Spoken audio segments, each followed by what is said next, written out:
गुरगद्दी ते विराजमान शब्द गुरु अवतार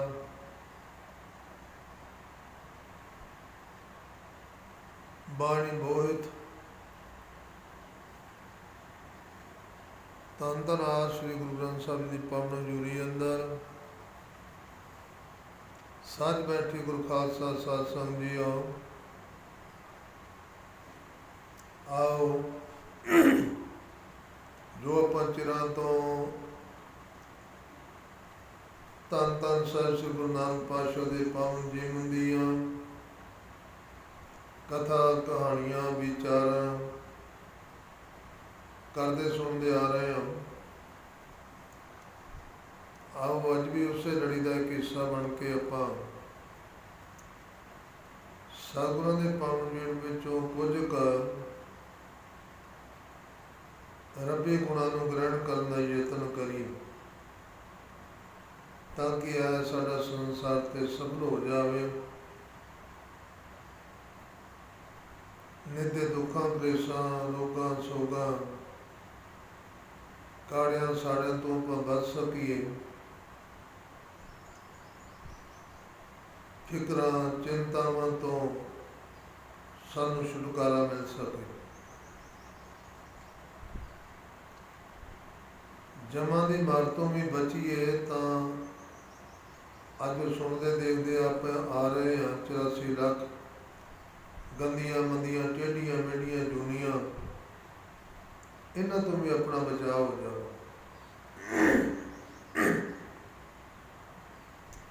ਤੇ ਆਪਾਂ ਕਈਆਂ ਦਿਨਾਂ ਤੋਂ ਵਿਚਾਰ ਕਰਦੇ ਆ ਰਹੇ ਪਿਆਰਿਓ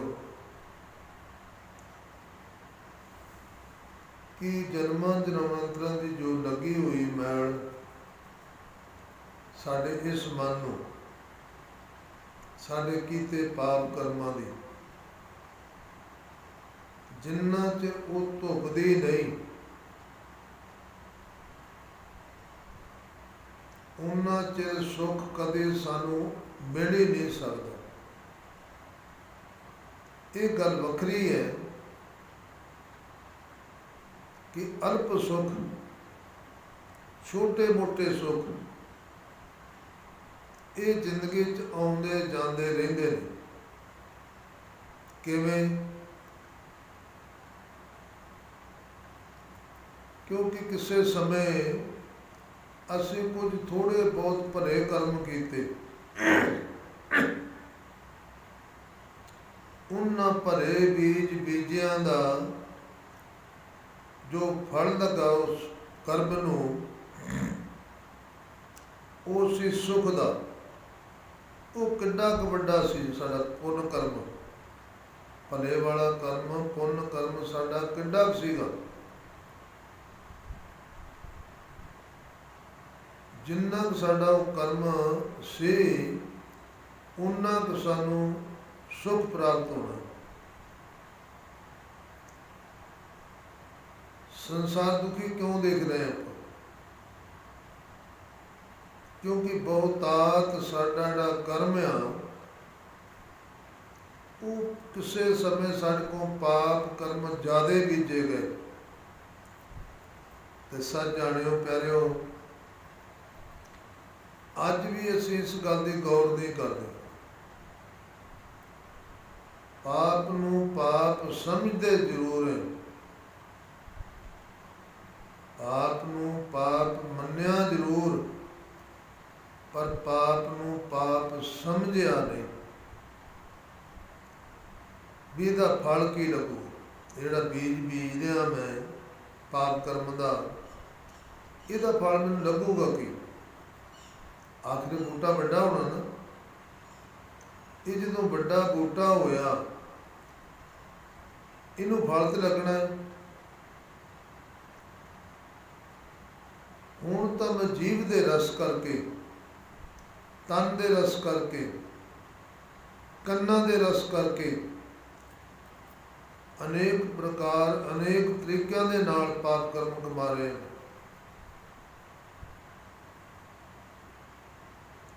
ਇਹ ਸੁੱਖ, ਇਹ ਰਸ ਚੰਦ ਸਮੇਂ ਵਾਸਤੇ ਹੁੰਦਾ ਪਿਆ।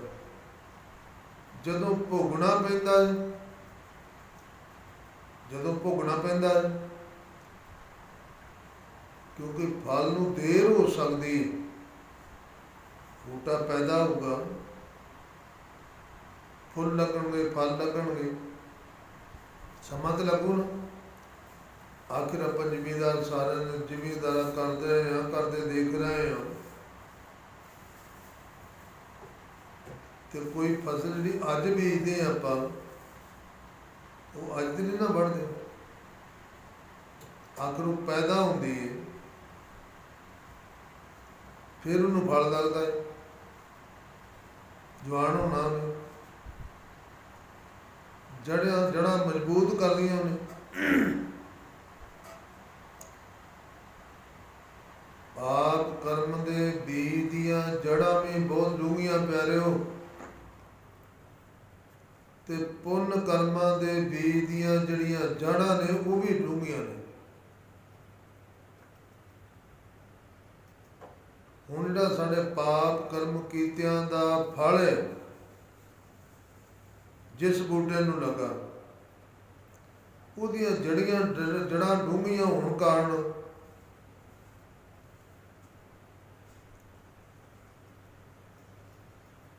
वो छेती फिर हिलदा नहीं, छेती हिलदा नहीं, क्यों? जड़ां मजबूत ने। जड़ां उपर होण ना, जड़ा उपर होण, थोड़ी जी हनेरी आउंदी है, थोड़ी जी हनेरी आउंदी है, वो जड़ा समेत बूटा उखड़ जाता है। देखते आप संसार में सड़कों से आम देखते, अपने खेतों भी आम देखते आप, जिस दरख्त दियां जड़ां डूंघियां चल गई उत्थे झक्खड़ आ जान, तूफान आ जान, उपरों टुट तो सकता है पर थल्लों नहीं पुटिया जाता। कदे इस गल विचार के देखने पै रहे हो, उपरों बूटा टुट सकता है, जड़ तो उखड़ना औखा है। असीं किसी रोग लग गया, सानू दुख लग गया कोई, सानू असीं किसी छोटे मोटे साधु संत दे कोल चले गए। छोटा मोटा मैं क्यों किया? मेरे मुंह चो लफ्ज छोटा मोटा निकलिया। संत संत का छोटा मोटा की होंदा है? जिहड़ा होया ही संत उहदा छोटा मोटा की, पर हुंदा है उहदी किन्नी क भगती, उहदी भगती वड्डी है कि उहदी भगती छोटी है। हो सकता वड्डी भगती होवे उहदी, हो सकता दी वड्डी भगती होवे, वो जड़ तो उखाड़ सकता हनेर, ज्ञान के हनेर दे नाल, अपने नाम की शक्ति दे नाल जड़ा पुट सकता है दुख दी। इस तो आप मुकर नहीं सकते कदे, पर पुट हो सकता है जेड़ा एक श्रेणी है साधुओं की। साधु तो मम्मी को ना, आप बाजारा गली बथेरे तुरे फिरते साधु, इन्होंने आप अपनी वक्री श्रेणी है ना। एक साधु बनया पेट पालने वास्ते, भी मेरा पेट पल जाए, मंग लिया खा लिया, उसकी कोई भगती नहीं, वो कला एक भेस है साधुओं वाला। तो कमांगे तो असं उन्होंने भी साधु संत, क्योंकि उन्हें भेस जिहड़ा संतां वाला पाया, साधुओं वाला पाया। एक कोल थोड़ी बहुती भगती है, ਉਹਦੇ ਕੋਲ कोई दुखी चले जाता है, ਉਹਦੇ ਕੋਲ कोई दुखी चले जाता है।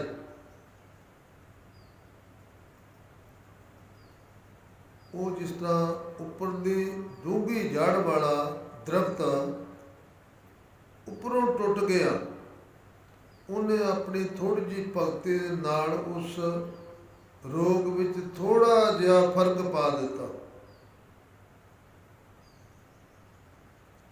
ਜਿਹੜਾ ਉਦੋਂ ਉੱਪਰਲੀ ਸ਼੍ਰੇਣੀ ਦਾ ਹੈ, ਉੱਚ ਸ਼੍ਰੇਣੀ ਦਾ ਸਾਧੂ ਹੈ,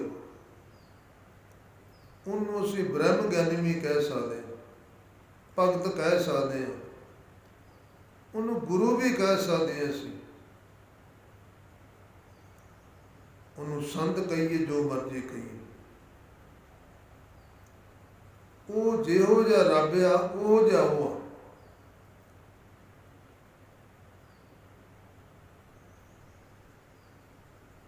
ਪਾਤਸ਼ਾਹ ਨੇ ਸਾਨੂੰ ਸਮਝਾਇਆ ਗੁਰਬਾਣੀ ਵਿੱਚ, ਕਹਿੰਦੇ ਸਾਧ ਪ੍ਰਭ ਭੇਦ ਨ ਪਾਈ। ਸਾਧ ਦੇ ਵਿੱਚ ਤੇ ਰੱਬ ਦੇ ਵਿੱਚ ਕੋਈ ਭੇਦ ਨਹੀਂ ਹੈ, ਕੋਈ ਫਰਕ ਨਹੀਂ। ਅਗਰ ਇਹੋ ਜਿਹਾ ਸਾਧੂ ਮਿਲ ਜਾਂਦਾ ਹੈ, ਇਹੋ ਜਿਹਾ ਸਾਧੂ ਮਿਲ ਜਾਂਦਾ ਹੈ,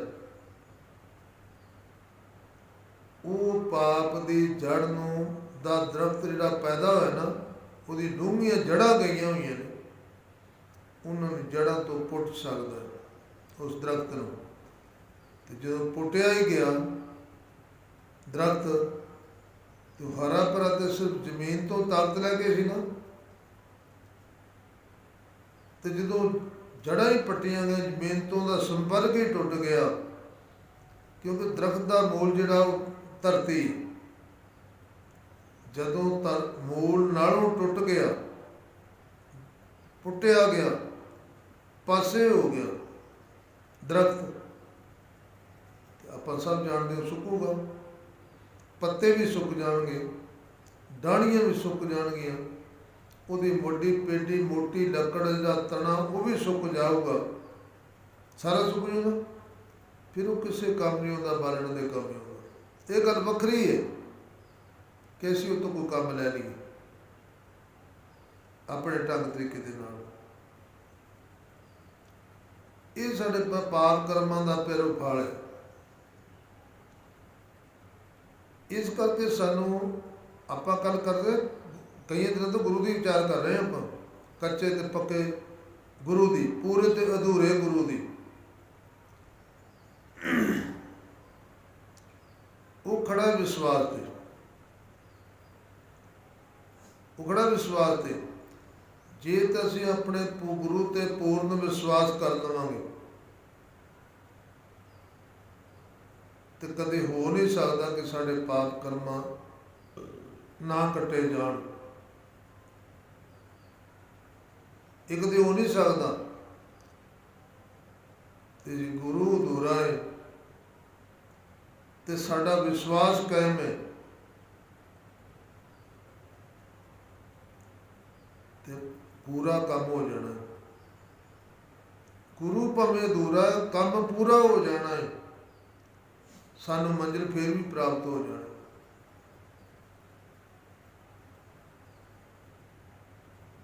ਆਪਾਂ ਕੱਲ ਵਿਚਾਰ ਕਰਦੇ ਸਾਂ ਕਿ ਧੰਨ ਗੁਰੂ ਨਾਨਕ ਸਾਹਿਬ ਸੰਸਾਰ ਤੇ ਪੂਰਨ ਗੁਰੂ ਹੈ।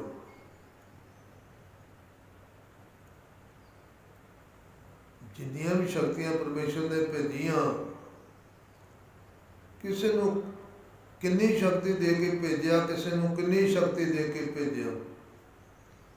ਹਰ ਇਨਸਾਨ ਨੂੰ ਸ਼ਕਤੀ ਦੇ ਕੇ ਉਹਨੇ ਭੇਜਿਆ, ਹਰ ਇਨਸਾਨ ਨੂੰ ਵੀ। ਸਾਰਿਆਂ ਕੋਲ ਇੱਕੋ ਜਿਹੀ ਸ਼ਕਤੀ ਨਹੀਂ। ਕਿਸੇ को किसी चीज़ की शक्ति आ, किसी को किसी चीज़ की शक्ति आ, किसी को किसी चीज़ की शक्ति है। शक्ति सब दे कोल है, पर पूर्ण गुरु जिहड़ा है उस कोल ज़्यादा शक्ति है। ਉਹਦੀ शक्ति नापी तोली मिली नहीं जा सकती। किस तरह दुख कर दिंदा। मैनू गल याद आ गई, मैं थोड़ी जी कह देवां। दयालपुरा ਪਾਕਿਸਤਾਨ ਵਿੱਚ ਪਿੰਡ ਹੈ ਪੈਰੋ, ਉੱਥੇ ਧੰਨ ਗੁਰੂ ਨਾਨਕ ਸਾਹਿਬ ਜੀ ਤੇ ਮਰਦਾਨਾ ਜੀ ਗਏ। ਪਿੰਡ ਵਾਲੇ ਨੇ ਜਗ੍ਹਾ ਨਹੀਂ ਰਾਤ ਨੂੰ ਰਹਿਣ ਦਿੱਤਾ ਪਿੰਡ ਵਿੱਚ। ਸ਼ਾਮ ਦਾ ਟਾਈਮ ਸੀਗਾ। ਇਹ ਤਾਂ ਪੂਰੇ ਗੁਰੂ ਦੇ ਆਪ ਦੇ ਕੌਤਕ ਸੀ ਨਾ ਵੀ ਕਿਹਨੂੰ ਕਿਹੜੇ ਤਰੀਕੇ ਨਾਲ ਤਾਰਨਾ ਹੈ, ਕੀ ਬਹਾਨਾ ਬਣਾਉਣਾ, ਕੀ ਕਾਰਨ ਬਣਾਉਣਾ ਹੈ। ਜੇ ਪਿੰਡ ਵਾਲੀ ਜਗ੍ਹਾ ਰਹਿਣ ਨੂੰ ਦੇ ਦਿੰਦੇ ਤੇ ਕੋੜੀ ਦਾ ਭਲਾ ਨਹੀਂ ਸੀ ਹੋ ਸਕਦਾ। ਪੂਰੇ ਗੁਰੂ ਦੇ ਆਪ ਦੇ ਕੌਤਕ ਹੁੰਦੇ ਹੈ। ਮਰਦਾਨੇ ਨੂੰ ਕਹਿਣ ਲੱਗੇ, ਮਰਦਾਨਿਆਂ ਆਸੇ ਪਾਸੇ ਦੇਖ ਕਿਤੇ ਕੋਈ ਚੰਨ ਹੁੰਦਾ ਹੋਵੇ, ਪ੍ਰਕਾਸ਼ ਹੁੰਦਾ ਹੋਵੇ, ਕਿਤੇ ਲਾਈਟ ਜਗਦੀ ਹੋਵੇ। ਤੇ ਬਿਜਲੀ ਦਾ ਤਾਂ ਹੈ ਨਹੀਂ ਸੀ ਉਦੋਂ। ਲਾਈਟ ਤੋਂ ਭਾਵ ਚੰਨ ਹੀ ਹੈ ਨਾ। ਲਾਈਟ ਤੋਂ ਆਪਾਂ ਇੱਥੇ ਕਰਦੇ, ਬਿਜਲੀ ਦੀ ਗੱਲ ਕਰਦੇ ਆਪਾਂ ਵੀ ਆਪਾਂ ਕਿਤੇ ਕੋਈ ਮਾੜਾ ਜਿਹਾ ਟਿਕਾਣਾ ਦੇਖ ਕੇ ਆਪਾਂ ਚਲੇ ਰਹਿ ਜਾਵਾਂਗੇ ਬਾਹਰ ਕਿਤੇ। ਜਦ ਆਸਾ ਪਾਸਾ ਦੇਖਿਆ ਮਰਦਾਨੇ ਨੇ, ਇੱਕ ਕੁੱਲੀ ਚ ਦੀਵਾ ਜਗਦਾ ਦਿਸਿਆ ਪਿੰਡੋਂ ਬਾਹਰ। ਮਰਦਾਨਾ ਕਰਨ ਲੱਗੇ, ਇੱਧਰੋਂ ਇੱਕ ਪ੍ਰਕਾਸ਼ ਆ ਰਿਹਾ ਹੈ, ਲਾਈਟ ਆ ਰਹੀ ਹੈ, ਦੀਵਾ ਜਗ ਰਿਹਾ ਹੈ। ਤੁਹਾਨੂੰ ਗੁਰਦਾਨ ਜਾਣੀ ਜਾਣ ਸੀ, ਕੋਈ ਇਹ ਗੱਲ ਨਹੀਂ ਸੀ, ਮੈਨੂੰ ਪਤਾ ਨਹੀਂ ਸੀ। ਕਹਿ ਲਗੇ ਚੱਲ ਮਰਦਾਨਿਆ ਉਹਦੇ ਕੋਲ ਚੱਲਦੇ ਤੇ ਗਏ ਹੀ ਉਹਦਾ ਕਾਰਨ ਸੀ। ਹੋਵੇ ਨਿਰੰਕਾਰ ਦਾ ਦੂਜਾ ਰੂਪ ਸਾਖਸ਼ਾਤ ਸਥੂਲ ਰੂਪ ਵਿੱਚ, ਸਰਗੁਣ ਰੂਪ ਵਿੱਚ, ਤੇ ਕੋਈ ਜਗ੍ਹਾ ਨਾ ਦੇਵੇ। ਬੇਅੰਤ ਸ਼ਕਤੀਆਂ ਦਾ ਮਾਲਕ ਹੋਵੇ ਤੇ ਉਹਨੂੰ ਜਗ੍ਹਾ ਨਾ ਦੇਵੇ। ਛੋਟਾ ਮੋਟਾ ਸਾਧੂ ਆਪਣੀ ਕਰਾਮਾਤ ਦਿਖਾ ਦਿੰਦਾ ਹੈ, ਉਹ ਤਾਂ ਉਹਨਾਂ ਦੇ ਆਪ ਦੇ ਕੌਤਕ ਸੀ। ਕਿਸੇ ਬਹਾਨੇ ਦੇ ਨਾਲ, ਕਿਸੇ ਕਾਰਨ ਦੇ ਨਾਲ ਕੋੜੀ ਨੂੰ ਉਤਾਰਨਾ ਸੀ। ਹੁਣ ਉਹਦੇ ਕਰਮਾਂ ਦੇ ਬੀਜ ਬੀਜੇ ਨਾ ਪੈਰ, ਕਿਸੇ ਟਾਈਮ ਉਹਦੇ ਕਰਮਾਂ ਦੇ ਪਾਪ ਕਰਮਾਂ ਦੇ ਬੀਜ ਬੀਜੇ ਗਏ, ਜੜ ਬਹੁਤ ਡੂੰਘੀ ਚਲੇ ਗਈ, ਸਿਰ ਕੋੜੀ ਹੋ ਗਿਆ। ਡਾਕਟਰਾਂ ਵੈਦਾਂ ਹਕੀਮਾਂ ਨੇ ਉਸ ਟਾਈਮ ਜ਼ੋਰ ਲਾ ਲਿਆ। ਸਰਦਾ ਪੁੱਜਦਾ ਘਰ ਸੀਗਾ, ਅਮੀਰ ਘਰ ਸੀ, ਭਾਵ ਇੱਦਾਂ ਕਹਿ ਲਈ ਨਾ ਰਾਜੀ ਹੋ ਸਕੇ। ਜਦੋਂ ਤਨ ਦੇ ਵਿੱਚੋਂ, ਸਰੀਰ ਦੇ ਵਿੱਚੋਂ ਬਦਬੂ ਰੋਗ ਦੀ ਆਉਣੀ ਸ਼ੁਰੂ ਹੋ ਗਈ ਤੇ ਘਰ ਵਾਲਿਆਂ ਦੇ ਘਰ ਤੋਂ ਕੱਢ ਦਿੱਤਾ ਬਾਹਰ। ਬਾਹਰ ਚੌਂਪੜੀ, ਵਸੋਂ ਤੋਂ ਬਾਹਰ ਚੌਂਪੜੀ ਪਾ ਦਿੱਤੀ। ਕੁਝ ਸਮਾਂ ਤੇ ਰੋਟੀ ਪਾਣੀ ਵੀ ਦਿੱਤਾ। ਆਖਿਰ ਜਦੋਂ ਜ਼ਿਆਦਾ ਬਦਬੂ ਹੋਣ ਲੱਗੀ, ਉਹ ਵੀ ਉਹਨਾਂ ਨੂੰ ਛੱਡ ਦਿੱਤਾ। ਕਿਸੇ ਨੂੰ ਕਿਤੇ ਕੋਈ ਤਰਸ ਆ ਗਿਆ ਤਾਂ ਕੋਈ ਪ੍ਰਸ਼ਾਦਾ ਦੇ ਆਇਆ ਖਾਣ ਨੂੰ, ਕਿਸੇ ਨੂੰ ਕੋਈ ਨਹੀਂ ਤਰਸ ਆਇਆ ਤੇ ਕਈ ਦਿਨ ਭੁੱਖਾ ਰਹਿ ਜਾਂਦਾ। ਪਤਾ ਕਿਹਨੇ ਲੈਣਾ ਸੀ?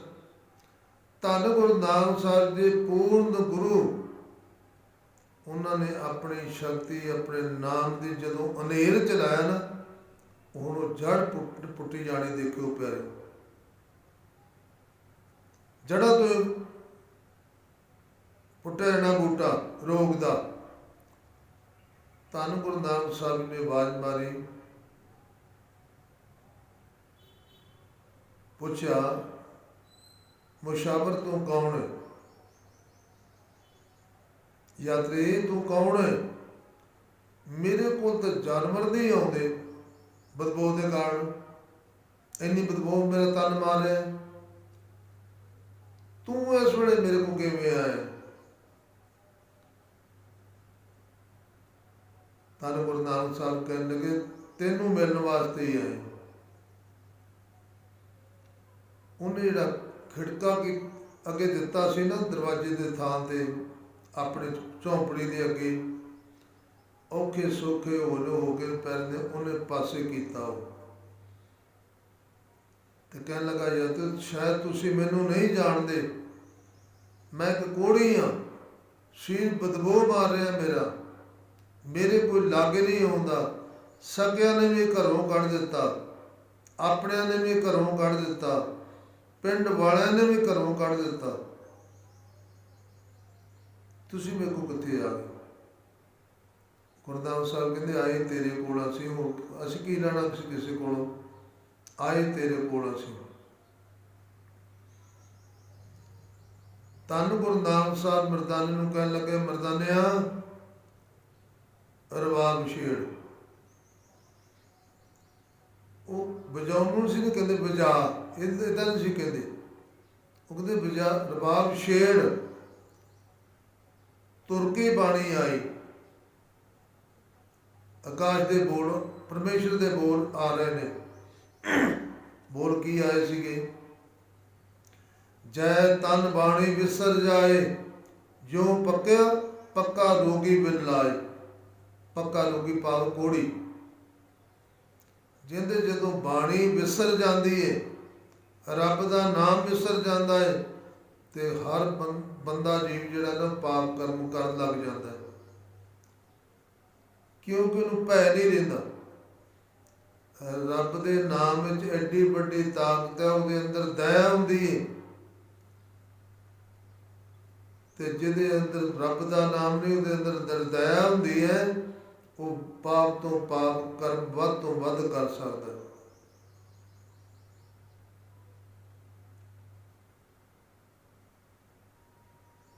ਪਾਤਸ਼ਾਹ ਦਇਆ ਦੇ ਸਾਗਰ ਵਿੱਚ ਆਏ, ਕਹਿਣ ਲੱਗੇ ਜਿੱਦਾਂ ਬਾਣੀ ਰੱਬ ਦੇ ਨਾਮ ਤੋਂ ਭਾਵ ਬੰਦਾ ਵਿਛੜ ਜਾਂਦਾ ਨਾ, ਫਿਰ ਉਹਨੂੰ ਇਹੋ ਜਿਹੀ ਕੋਈ ਨਾ ਕੋਈ ਬਿਮਾਰੀ ਲੱਗਦੀ ਹੈ, ਜਿਹਦੇ ਨਾਲ ਫਿਰ ਉਹ ਸਾਰਾ ਦਿਨ ਰਾਤ ਵਿਰਲਾਪ ਕਰਦਾ ਹੈ। ਤੇ ਸਮਾਂ ਹੋ ਗਿਆ, ਪਾਤਸ਼ਾਹ ਕਿਰਪਾ ਕਰੇ, ਜਿੰਨੇ ਕੁ ਵਿਚਾਰ ਆਪਾਂ ਕਰ ਸਕਦੇ ਪ੍ਰਵਾਨ ਕਰ ਲੈਣੇ। ਰਹਿੰਦੀ ਵਿਚਾਰ ਜਿਸ ਤਰ੍ਹਾਂ ਦੀ ਪਾਤਸ਼ਾਹ ਆਪਾਂ ਨੂੰ ਕੱਲ੍ਹ ਨੂੰ ਕਰਾਉਣਗੇ, ਉਹ ਜੀ ਆਪਾਂ ਕਰ ਲਵਾਂਗੇ। ਕੱਲ੍ਹ ਪਹਿਲੋਂ ਮਨ ਦੀ ਲੱਗੀ ਹੋਈ ਮੈਲ ਦੀ ਸਾਫ਼ ਕਰਨ ਦਾ ਪਾਤਸ਼ਾਹ ਕੋਈ ਨਾ ਕੋਈ ਢੰਗ ਵਰਤ ਕੇ, ਤਰੀਕਾ ਵਰਤ ਕੇ ਸਾਨੂੰ ਨਿਵਾਜਦੇ ਨੇ। ਹੋਈਆਂ ਭੁੱਲਾਂ ਦੀ ਖਿਮਾ ਬਖਸ਼ ਕਰਨ ਦੀ। ਆਓ ਹੁਣ ਪਿੰਡ ਦੇ ਭਲੇ ਵਾਸਤੇ ਆਪਾਂ, ਪਿੰਡ ਦੀ ਸੁੱਖ ਸ਼ਾਂਤੀ ਵਾਸਤੇ ਆਪਾਂ ਸਤਿਗੁਰਾਂ ਦੇ ਚਰਨਾਂ ਵਿੱਚ ਅਰਦਾਸ ਬੇਨਤੀ ਕਰੀਏ। ਵਾਹਿਗੁਰੂ ਜੀ ਕਾ ਖਾਲਸਾ, ਵਾਹਿਗੁਰੂ